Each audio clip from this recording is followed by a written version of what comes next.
17 février 2008, c'est ici que Marilyn Bergeron, âgée de 24 ans à l'époque, est vue pour la dernière fois sur bande vidéo. Depuis ce temps, on n'a jamais eu de nouvelles de la jeune Bergeron. Avec le temps, certaines enquêtes restent non résolues. Il suffit parfois d'un seul fait nouveau, d'un infime indice pour rouvrir une enquête et remonter jusqu'au coupable.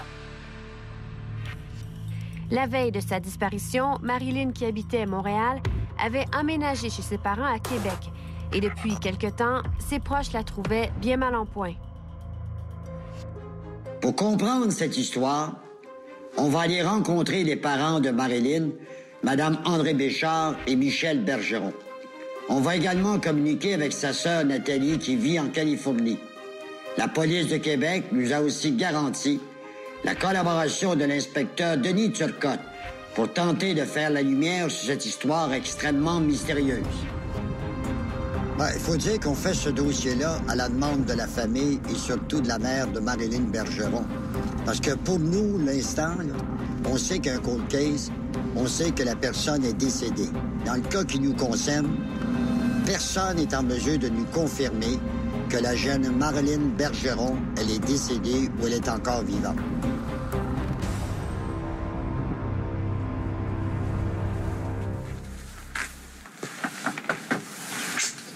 Bonjour, Mme Béchard. Bonjour. Salut, Michel. Content de vous voir. Ouais, de même, ça vous fait plaisir. Mme André Béchard, Monsieur Michel Bergeron, vous êtes les parents de cette femme qui est disparue depuis presque 8 ans.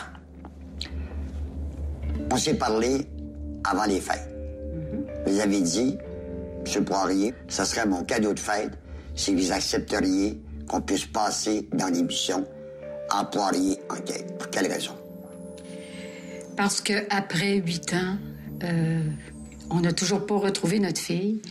Et on sait que dans cette enquête-là, qui a été dirigée par le service de police de la Ville de Québec, il y a eu un certain travail qui a été fait. Cependant, nous, on croit et on pense que c'est une enquête qui mériterait d'être encore plus approfondie. Parce que selon nous, il y a des choses... On a encore des questionnements sur cette enquête-là. On a encore des questions, justement, qui sont sans réponse encore. Alors, je pense que c'est légitime, à quelque part, de faire en sorte de relancer l'enquête, de s'adresser à nouveau au public. Et moi, je crois aussi qu'après autant d'années, s'il y a des personnes qui n'ont jamais parlé, qui n'ont jamais rien dit, peut-être que là, ils peuvent se décider à dire quelque chose ou à dire ce qu'ils savent. Et c'est important parce que pour nous, c'est pas vivable. C'est pas une vie normale qu'on a depuis 8 ans. Et en plus, jamais on aurait cru devoir en faire autant pour trouver notre fille disparue. On pensait pas aussi que le système policier était fait d'une façon que, avec ses limites, ses forces et ses limites, pour trouver une personne disparue, surtout une personne adulte, une jeune adulte disparue. Alors, c'est pour ça que je pense que, comme je vous dis, c'est un cadeau pour nous que vous nous offrez de faire en sorte de relancer cette enquête-là, si on peut dire, si on peut s'exprimer ainsi, pour tenter de trouver notre fille, de s'adresser à nouveau au public. Oui. Sans rentrer dans les détails, quelle sorte de fille que c'était? Qu'est votre fille, Marilyn? C'est une fille qui est téméraire. C'est une fille aussi pas de préjugés. Elle s'intéresse à toutes les nationalités. C'est une fille qui est intéressée par les langues parce qu'elle parle anglais, espagnol, français, puis elle a commencé à apprendre le russe. C'est une fille aussi qui a travaillé pour les maisons de jeunes. C'est une fille qui a fait une jeunesse assez, je veux dire, elle a brassé un peu dans sa jeunesse. Rock'n'roll? Rock'n'roll un peu, oui, oui. Marilyn, c'est la Marilyn discrète qu'on connaît. Elle parle pas fort, elle a un sourire délicate. Ben, c'est sûr qu'elle porte quelque chose en elle. C'est sûr qu'elle a un secret. Il y a des gens qui nous ont dit au cours de notre enquête qu'elle avait peut-être fréquenté des gens douteux. Elle quitte Montréal rapidement. Il y a quelque chose qui l'a poussé à quitter rapidement. Elle s'en va à Québec. Sa mère a tenté de savoir qu'est-ce qui s'est passé. Elle avait pris un rendez-vous avec une psychologue. Elle s'est jamais rendue voir la psychologue. Ça demeure pour l'instant un mystère et un grand secret. Il en manque un bout, hein? Il en manque un bout parce que je vais vous dire, j'ai dit, Marilyn, maintenant, j'ai dit, qu'est-ce qui va pas? Là, elle avait de la misère à répondre. J'ai dit, Marie, est-ce que c'est la drogue? Elle m'a dit, non, maman, c'est pas la drogue. J'ai dit, est-ce que tu as une peine d'amour? Y a-tu quelque chose en amour? Elle dit, non, maman, c'est pas. J'ai dit, tu dois-tu de l'argent? Elle a dit, non. Elle a dit, non, c'est pas une question d'argent, c'est pas. Là, je l'ai regardée. Puis, en tout cas, on s'est levés toutes les deux. Moi, j'étais debout à ce moment-là. J'ai dit, Marie, j'ai dit, est-ce que tu as été agressée? Là, elle m'a regardée, puis elle a fermé les yeux. Puis les larmes ont commencé à couler. Puis là, je l'ai pris dans mes bras, puis on a pleuré ensemble. C'est la seule réponse que j'ai obtenue. Alors, je lui ai dit, écoute, Marie, je pense que tu vis trop de grosses choses. Peut-être que tu n'es pas capable de me le dire, mais il faut que tu en parles à quelqu'un. J'ai dit, il faut que tu vides ton sac. Marilyn Bergeron est portée disparue. Elle a été vue pour la dernière fois dans un café de Saint-Romuald, près de Québec. Depuis, sa famille est sans nouvelles d'elle. Et Cathy, aujourd'hui... Le café Dépôt, c'est le dernier endroit où la jeune Bergeron est vue. Elle est identifiée par une serveuse. Qu'est-ce qui s'est passé par la suite? On aura l'occasion d'aller au café Dépôt puis rencontrer le père, parce que lui, il a pris sa retraite et il s'est consacré beaucoup là-dedans. Le dernier endroit où on a une preuve comme de quoi que Marilyn était vivante, autrement dit, elle était là, c'est ici. Parce qu'elle a acheté au café Dépôt un café qu'elle a payé avec sa carte de crédit. Puis, on a rencontré la personne qui l'a servi le dimanche suivant, qui nous a confirmé que c'était bien elle, parce qu'elle ressemble à ma fille. Puis, là, on était sûr que c'était elle, au moins. Fait que, à partir de là, on savait que le dernier endroit qui a été vu, c'était ici. Puis, il y avait une trace aussi sur la carte de crédit qui était vérifiable dans le système informatique. Face à une enquête qui prend du temps à démarrer, le père de Marilyn Bergeron décide de passer lui-même à l'action en organisant une battue autour du dernier endroit où avait été vue sa fille.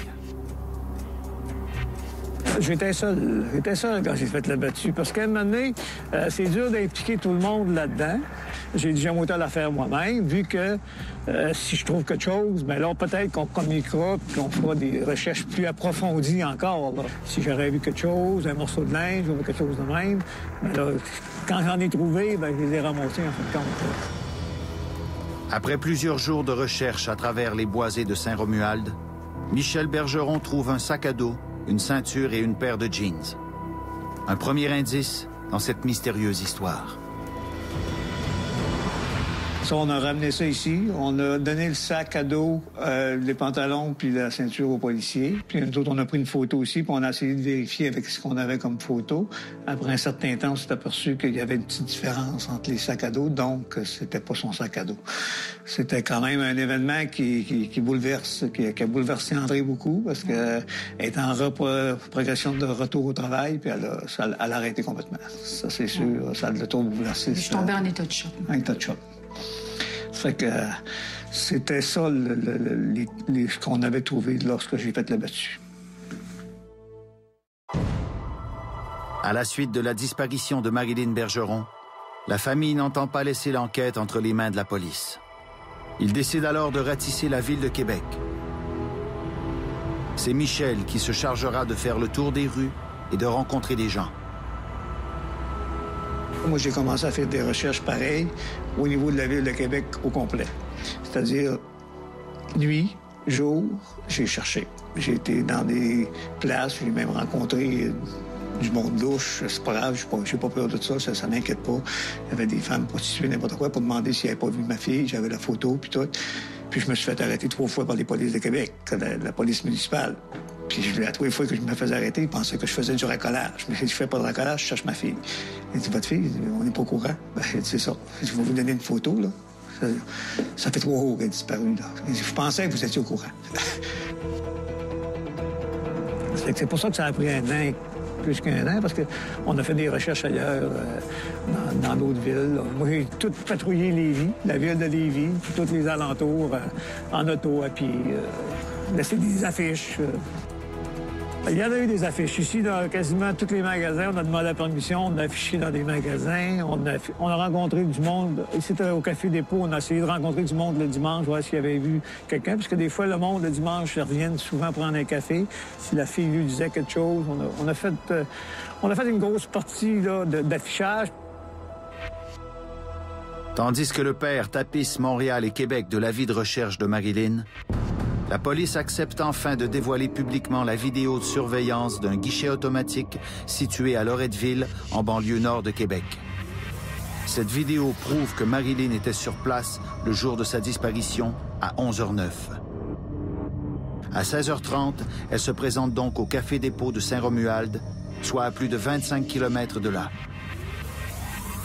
Le mystère se creuse et le dévoilement de cette vidéo est crucial pour les parents de Marilyn Bergeron, qui demandait qu'elle soit rendue publique depuis le début de l'enquête. Mais sur la bande vidéo, vous voyez qu'elle place sa carte, puis là, il n'y a pas d'argent, il n'y a rien. Je sais pas si c'est parce qu'il y a des larmes ou quoi que ce soit, mais je peux vous dire, nous, quand on l'a visionné 10 mois plus tard, parce que la police de Québec a jamais voulu nous la faire visionner avant, on était très bouleversés, moi et Michel, quand on a visionné la bande vidéo. On s'est dit, comment ça se fait qu'on n'a pas vu l'urgence de retrouver notre jeune fille dans cet état-là.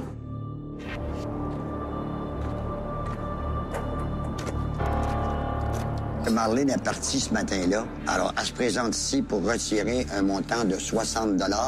Si vous avez remarqué sur la bande vidéo, lorsqu'elle est ici pour retirer de l'argent, elle passe son temps à regarder comme si ça pouvait être surveillé.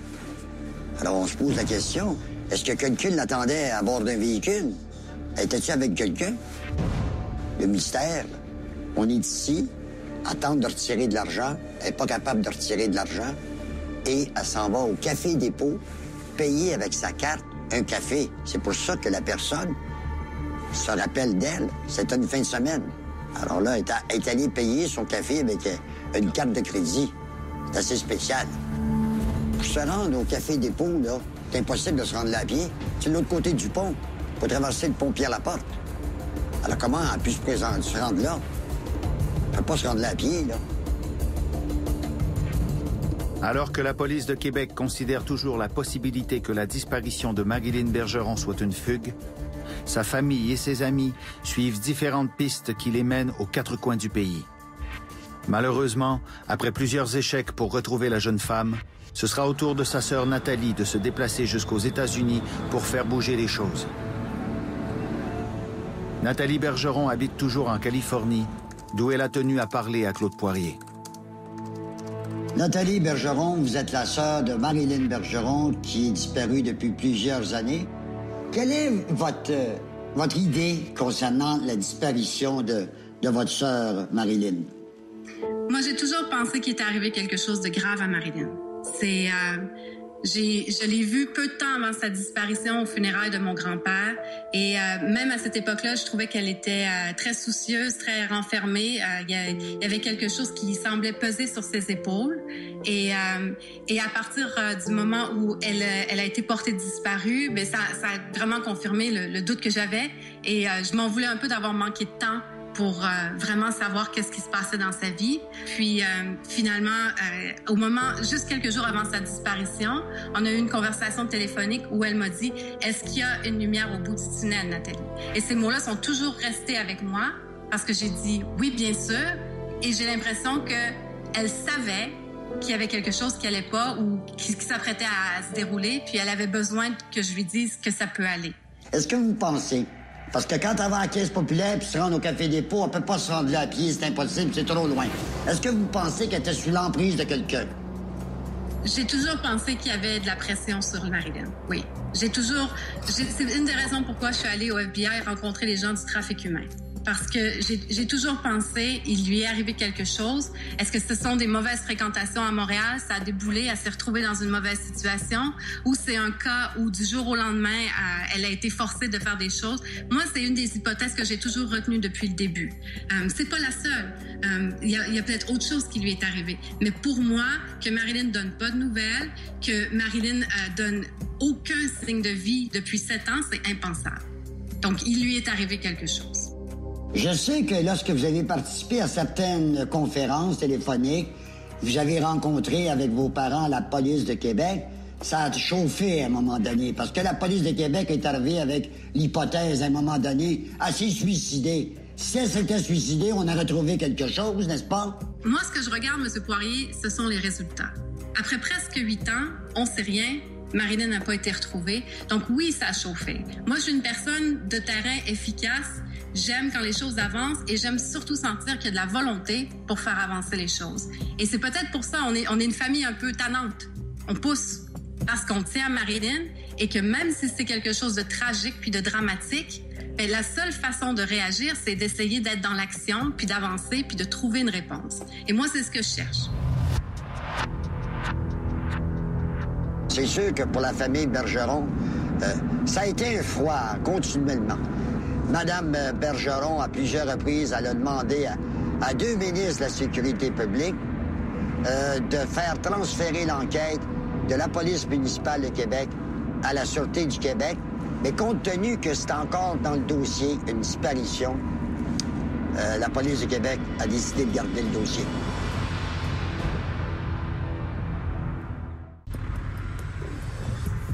Alors, c'est sûr et certain que pour la famille de la jeune Marilyn Bergeron, ça n'a pas été facile de dealer avec la police municipale de Québec. Heureusement, ils ont accepté de nous rencontrer par l'entremise d'un inspecteur qui nous donne sa version des faits. Inspecteur, vous êtes à la police de Québec. La famille reproche à la police de Québec, quand je les ai rencontrés, que ça a pris 1 an avant que vous rendiez public la fameuse vidéo à la caisse où elle est allée tenter de faire un retrait. Quelle était la position de la police de Québec dans ce dossier-là? Attendre 1 an avant que ça soit rendu public. En 2008, quand on a pris la plainte de disparition de Mme Bergeron, la famille nous a fourni une photo sur laquelle on voyait très bien Marilyn. Les traits de son visage. On voyait un signe distinctif sur sa poitrine qui est un tatouage. Donc, on a publié la photo.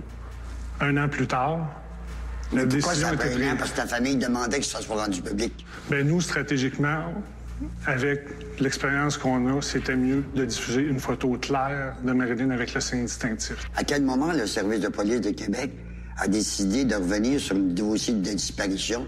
Parce qu'on laissait sous-entendre, quand on parlait avec la famille, que la police de Québec, elle disait, on est devant un dossier suicidaire, elle s'est suicidée.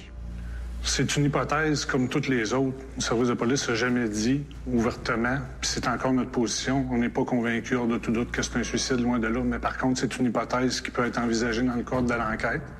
Mais par contre, toutes les hypothèses sont sur la table. On ne fait pas face présentement à un acte criminel. Rien ne nous indique qu'on fait face à un acte criminel. C'est une disparition d'une personne adulte. On a traité environ 450 informations depuis la disparition de Marilyn. Ce dossier-là n'a jamais été, on va prendre l'expression, tabletté. C'est toujours d'actualité. Puis encore, dans les 2 dernières années, on a traité environ 30 informations qui nous ont été acheminées. En terminant, pour la police de Québec, est-ce qu'elle est encore vivante, selon vous? Je vous l'ai dit, hein? Nous, il n'y a rien qui nous indique qu'elle est décédée. Il n'y a rien qui nous indique, par contre, qu'elle est encore vivante. Il n'y a aucune activité, il n'y a pas d'information qui nous laisse croire ça. Mais oui, c'est une possibilité qu'elle soit encore en vie. C'est un calvaire, parce que vous vous levez le matin, vous écoutez la radio, vous écoutez la télévision, vous apprenez qu'on a découvert des ossements. Oui. La première question qu'on se pose, surtout si c'est dans la région de Québec, c'est-tu notre fille? C'est la première question qu'on se pose. Moi, je lis le journal aussi à tous les matins, je vois ce qui se passe. Je vois les disparitions, mais souvent, la première fois qu'on entend parler, ça fait 1 mois et demi qu'ils sont disparus. Là. C'est pas drôle là, de voir ça là, pour les familles. Là. Non. Ça n'a pas changé beaucoup. Ça s'est amélioré sur certains cas pour les jeunes. Pour les jeunes, les personnes âgées qui ont des difficultés au niveau des Alzheimer médicaments. Mais une personne adulte qui disparaît, c'est encore tabou pour les policiers. C'est encore un départ volontaire. Ça a toujours été la réponse qu'on a eue. Mais je regarde la jeune Cédrica Provencher qui vient de retrouver en décembre, là. Les ossements, là. Moi, ce soir-là, on se préparait pour s'en aller à une soirée, une des rares soirées où on va. Et j'étais plus capable, là, parce que j'ai dit à Michel, j'ai dit, soit que c'est Cédrica, soit que c'est peut-être le petit Fortin, parce qu'elle avait déjà été vue dans le secteur de Trois-Rivières. J'ai dit, on ne sait pas, c'est peut-être Marilyn. Ben, sur le coup, on pense tout le temps que ça peut être notre fille. Mais là, Michel, il a dit, écoute, André, là, il dit, on va aller à notre soirée, puis de toute façon, on n'est pas plus avancé parce que tant qu'ils l'auront pas identifié, il dit, on peut pas arrêter de vivre, là. On le sait pas, ça peut aussi bien ne pas être Marilyn. Mais je peux vous dire que c'est... Quand il y a aussi que vous n'avez pas su que c'était la clan de Cédricole. Le doute était là. Le doute était là. Puis c'était un choc quand même, là, de savoir que c'était... C'était un choc quand même pour ces... On connaît les parents. On est capable, on les connaît, puis de l'autre côté, ça nous atteint parce qu'on sait le mal que ça fait. Vous vivez le même calvaire. Exactement. Le même calvaire, c'est ça. On sait, après 8 ans, c'est triste, mais c'est probable que Marilyn soit décédée. Au niveau statistique, les cas, plus ça dure longtemps, moins c'est une bonne nouvelle pour la famille. Mais ça nous donne quand même l'espoir de dire elle peut être vivante. Après, est-ce qu'on a complètement les yeux fermés et on se dit elle est vivante toujours? Non. Quand mes parents sont venus dans leur dernier voyage, on a procédé à une prise d'échantillons d'ADN aux États-Unis, justement, si un corps est retrouvé ici, pour que, si ça correspond à Marilyn, qu'on le sache. Il n'y a rien de pire que de passer sa vie à chercher sans avoir de réponse. Et si Marilyn est décédée, je préfère le savoir. Mais en même temps, je vais tout faire pour la retrouver vivante. Vous avez tout à fait raison. Nathalie, merci de votre collaboration. Et s'ils rendent des informations, on va appeler papa et maman. C'est gentil, M. Poirier. Puis je suis contente de vous voir en bonne santé. Ah, ça va bien. Merci beaucoup. Merci à vous, merci à votre équipe. Puis encore, du fond du cœur, merci pour Marilyn.